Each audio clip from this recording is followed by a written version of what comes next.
Heureuse de vous savoir nombreux à suivre ce journal. Bienvenue à tous. Poursuite, séjour de Félix Kabange Numbi dans le Haut-Katanga pour sensibiliser sur le processus électoral et le FCC.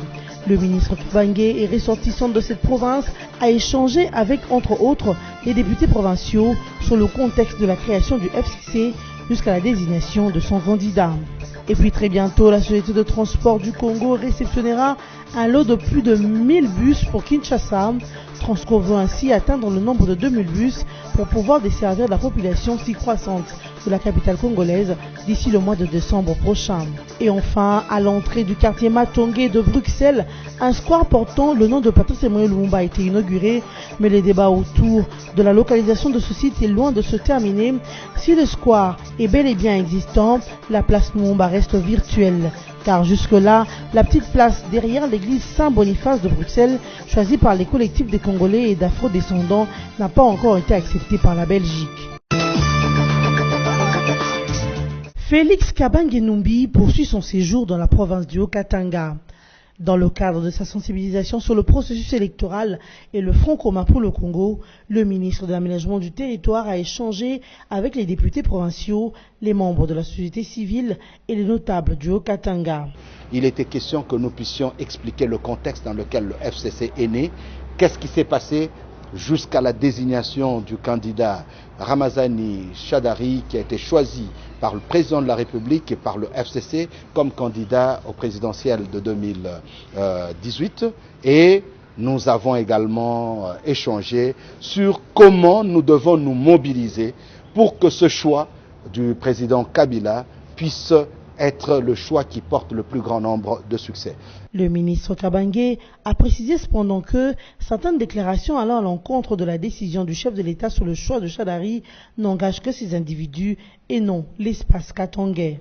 Joseph Kabila Kabange, président de la République, digne fils du Katanga, il dit qu'il n'est plus président de la République. C'est normal que ses frères, dans ce choc, commencent à réfléchir. Mais très vite, ils ont compris qu'il a pris une décision qui va au-delà de son ego, mais une décision qui préserve le Congo et par là il devient le père de la démocratie.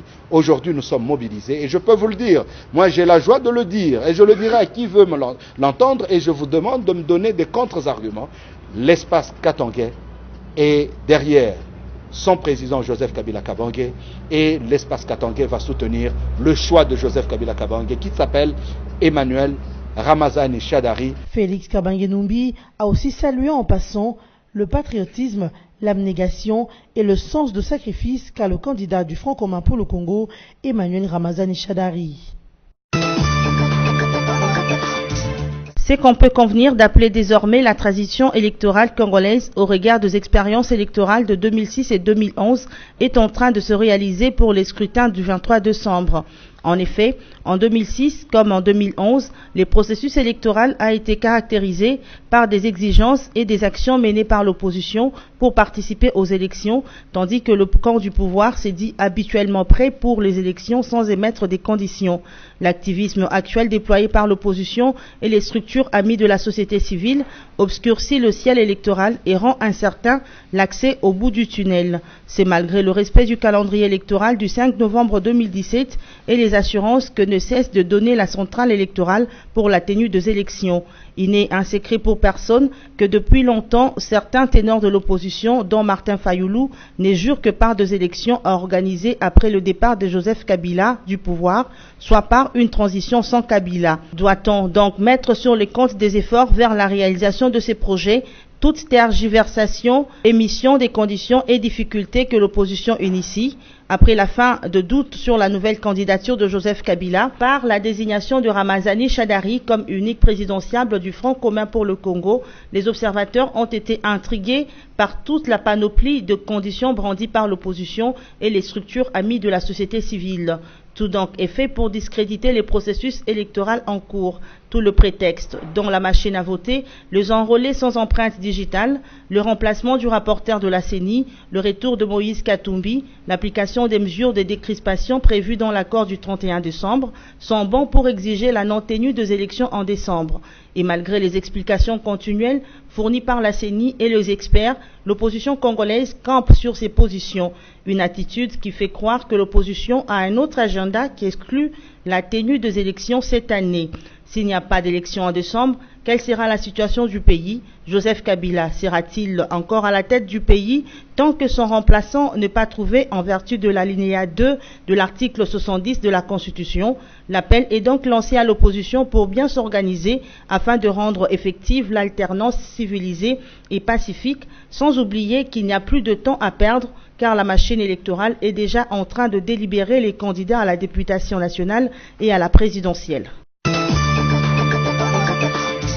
L'idée de la candidature commune de l'opposition est loin de faire l'unanimité au sein de cette composante politique où plusieurs acteurs se signalent par des positions diamétralement opposées. Présenter un candidat unique à la présidentielle devient une pure utopie au regard de la dernière sortie médiatique de Jean-Marc Kabound, secrétaire général de l'UDPS, ainsi que de celle de Jean-Jacques Mamba, cadre du MLC. À l'UDPS, tout semble s'esquisser déjà avant même la publication par la CENI, annoncée pour le vendredi 24 août, de la liste provisoire de la présidentielle au prochain scrutin du 23 décembre. En effet, le secrétaire général de l'Union pour la démocratie et le progrès social a émis sa voix autour du débat portant sur la candidature commune de l'opposition. Et Kabound de préciser sans retenue aucune la seule candidature que l'UDP soutiendra pour briguer la magistrature suprême est celle de Félix Tshisekedi, pas une autre. Toujours à l'UDPS, la base estime que leur parti n'aura pas combattu plus de 30 ans durant pour servir de lit aux candidats d'autres formations politiques,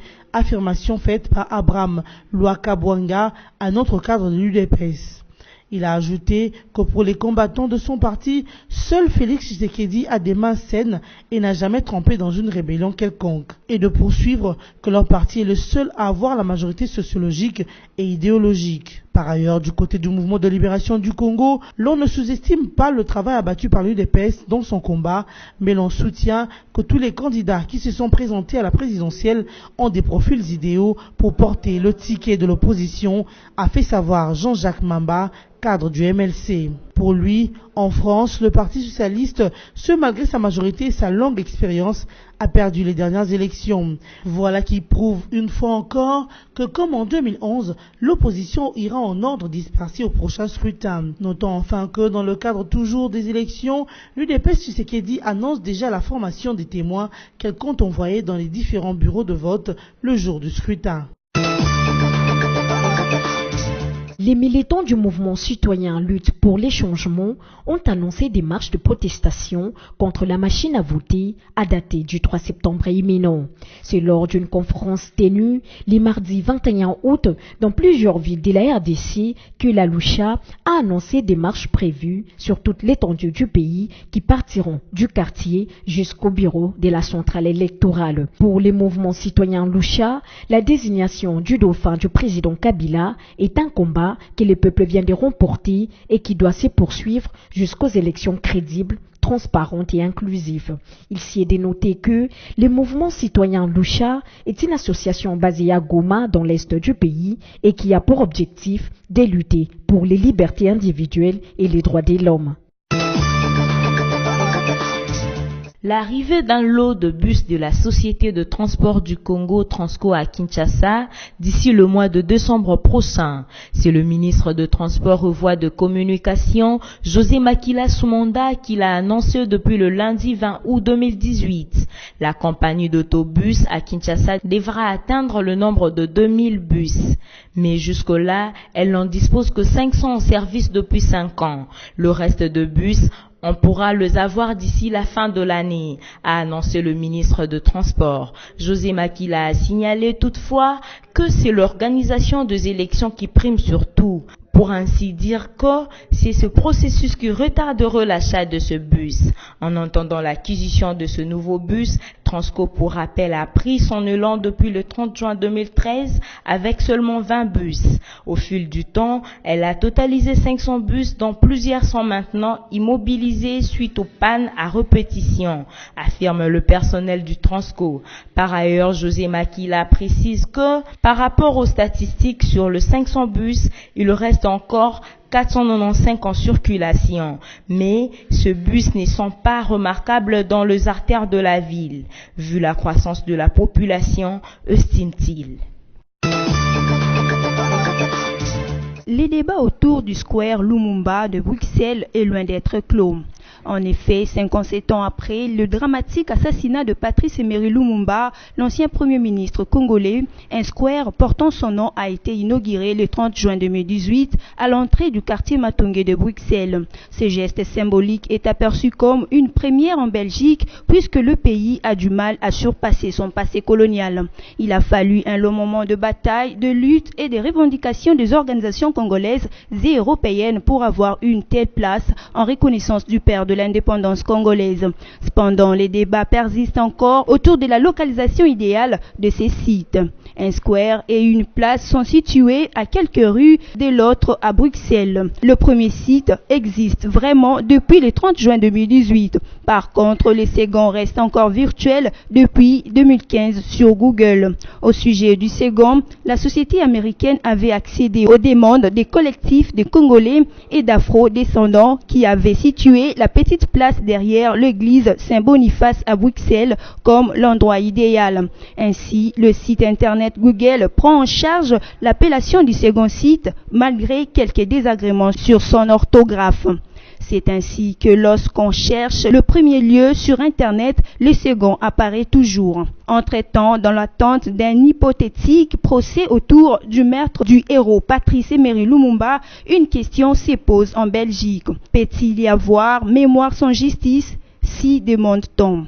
Rappelons qu'une commission d'enquête parlementaire formée en 2000 après la parution d'un livre d'un historien a reconnu la responsabilité morale du royaume de Belgique dans l'assassinat de feu Lumumba. Au bout d'un an, cette commission a bouclé ses enquêtes sans appliquer ses décisions. Par ailleurs, les enfants du héros Lumumba ont déposé en 2011 une plainte contre les auteurs du meurtre de leur père.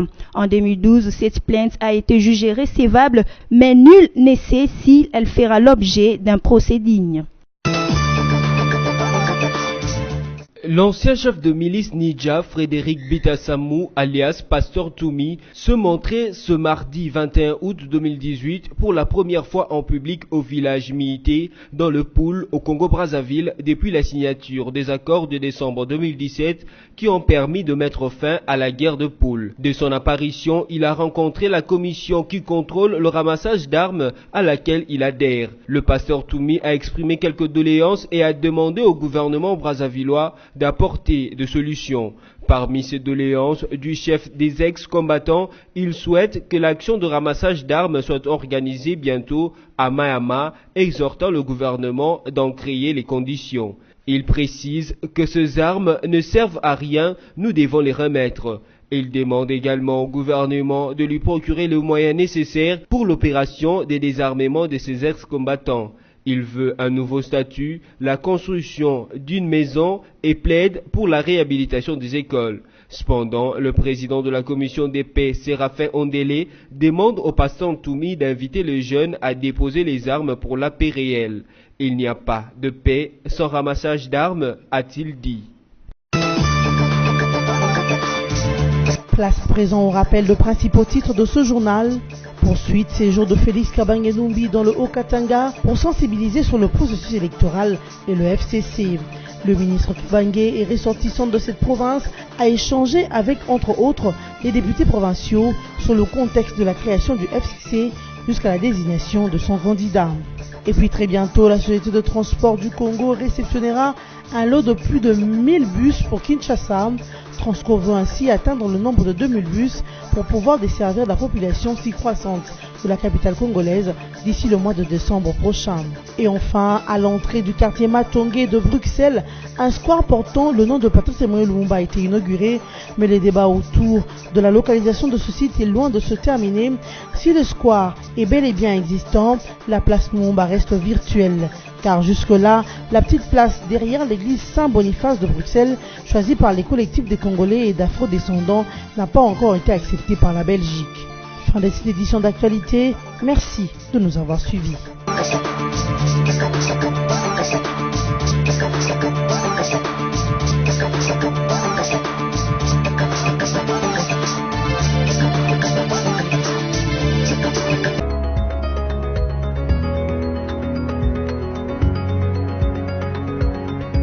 Mesdames, Messieurs, merci d'être avec nous pour suivre la revue de presse des journaux parus en ligne ce mercredi 22 août 2018, sélectionné et résumé pour vous sur BLC TV.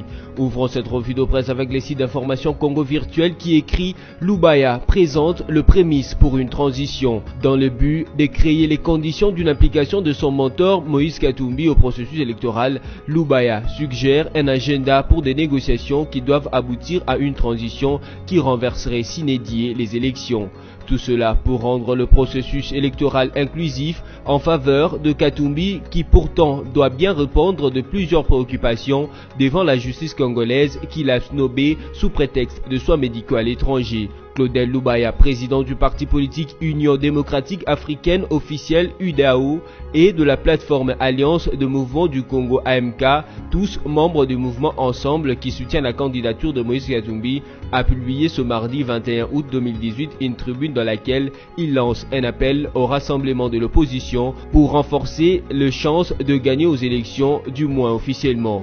Poursuivons cette revue de presse avec Forum des As qui note en grand titre présidentiel 2018 les plans anti-pauvreté de Sami Badibanga. Le Premier ministre honoraire Sami Badibanga décline ce mercredi 22 août son programme de gouvernement. La cérémonie aura lieu à l'hôtel Memling à Kinshasa. D'ores et déjà, sa candidature à la présidentielle du 23 décembre prochain place les curseurs sur la lutte contre la pauvreté et les inégalités sociales en RD Congo. Un défi que Sami Badibanga, dont la candidature est portée par la plateforme Le Progressiste, entend relever non pas à coups de bâton magique, plutôt par la relance de l'économie nationale. Et il y croit. Selon lui, la lutte contre la pauvreté et les inégalités sociales en RD Congo passe au-delà de tout clivage, d'où les prix qu'il accorde à une mobilisation tous azimuts.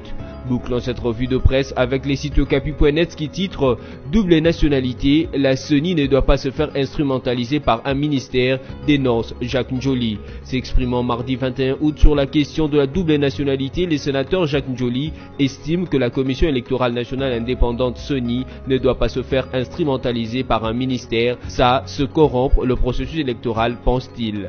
Pour Jacques Njoli, la Commission électorale nationale indépendante ne peut pas non plus se substituer au tribunal pour trancher sur la nationalité des candidats aux élections et chercher à les exclure du processus. C'est un travail des juges du contentieux, dit-il. Selon le quotidien quinois Le Phare, la CENI se trouve déjà en possession de la liste de personnalités congolaises ayant une double nationalité, une liste que le ministère de la Justice avait dressée le 15 août dernier au procureur général près la Cour de cassation. Cette revue de presse est terminée. Merci à vous de l'avoir suivi et bonne suite de programme sur nos antennes.